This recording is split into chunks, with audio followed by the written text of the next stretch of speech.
Good morning from the UK. It's really sunny, which is why I've got my shades on, but it's freezing, so I'm doing it in the car and not in the garden as I originally planned. Um, this video is a bit weird title. It's going to be called Will I Get to Keep All My Body Parts? And the reason for this is this video was inspired by my poor mum who passed away last June. And she had a big long string of quite unhealthy lifestyle choices that she left behind, and she passed away at 71 after seeing one of my grandmothers live to 93 and still plenty of life left in them. Really sounds a bit silly, but one little operation would have saved her and she probably would have gone to 100. So 71 is young. I think that's probably the youngest I've heard someone die in our family. And she died with lots of missing body parts, and it makes me think, can I keep all of mine? I'm not talking about teeth, I'm talking about things like thyroid and reproductive system and hip and bowel. Those are the things she lost along the way. Not just that. They're the ones I know about. I think she had many operations before I was even born, but those are the ones I know about and had to go through with her. And certainly at the end, being her main carer, was really had to go through it with her. By the time my mum was my age, she'd already lost her entire reproductive system and her thyroid. Now, this is something I think I should have mentioned in my health video. I forgot that. Thyroid health, big one for me now. She went through a very, very painful reproductive system removal, the whole lot, womb, everything. And then when she was my age, well, she was about 45, 46, she lost her thyroid. And I do put this down to a love of the pharmaceutical industry, a love of processed food, and full disclosure, she was a smoker as well. So I think it's important to mention that because I think her smoking caused her problems, partly because she spent so much on cigarettes that she didn't have much left to spend on good quality food. I think that's something that's overlooked at the moment in the world. Everyone blames everything on smoking, and yes, smoking is probably really, really bad. Luckily, I've never done it. But people that do smoke obviously spend an absolute fortune on cigarettes, and so everything else that they do cheaply.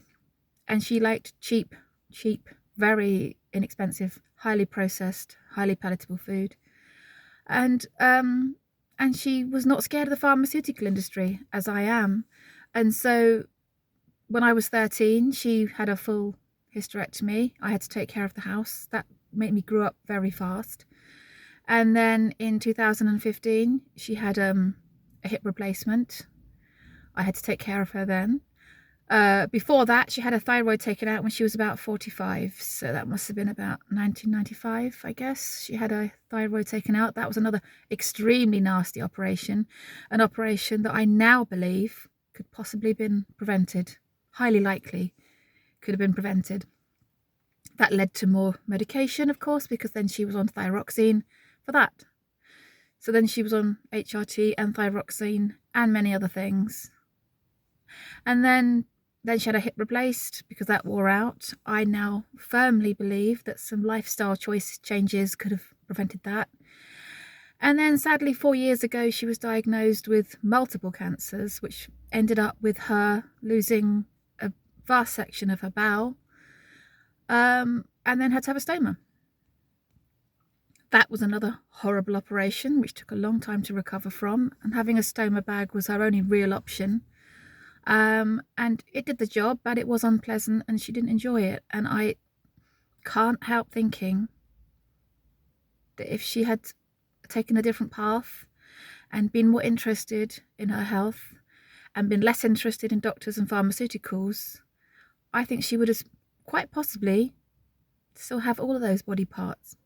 So yes, I have a tooth missing, but at the moment I'm keeping all the rest of my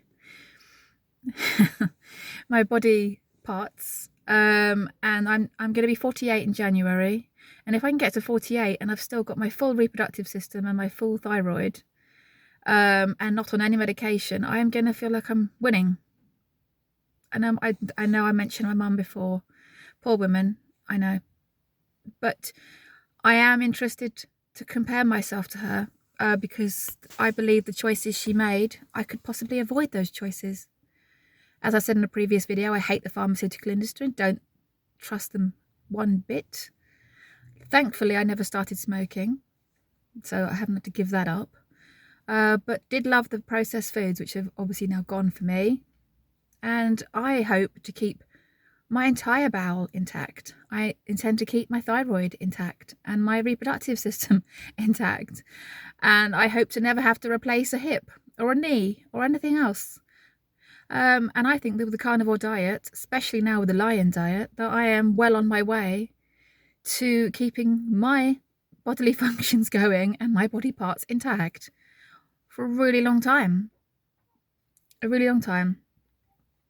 My grandmother, the one that lived really, really healthy life, she kept all her body parts.